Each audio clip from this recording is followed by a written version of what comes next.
If you've ever been to the Grand Canyon, you can relate to what I'm about to tell you, because when you take pictures and you show them back at home, you don't get the sense of what it's like to stand on the edge of something enormous, so deep and so massive. Well, I'm here at the Hoover Dam, and it's that same sort of feeling, only this is an engineering marvel. Check it out. Okay, so see, here you can see some of the electric grid that's coming. Its power is generated down here. We're standing on the Hoover Dam. That's the bridge that we were on earlier. Wow, it just freaks you out how big that is. And our guide reminded us that we're in the Mojave Desert, one of the hottest places on Earth.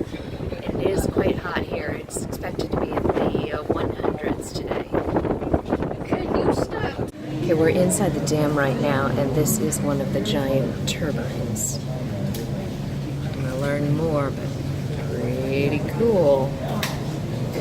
Here we are walking through the tunnels. This was used to divert the water when they were building the dam. So this is the Colorado River side, and in that direction is Lake Mead. The Hoover Dam is holding back the Colorado River.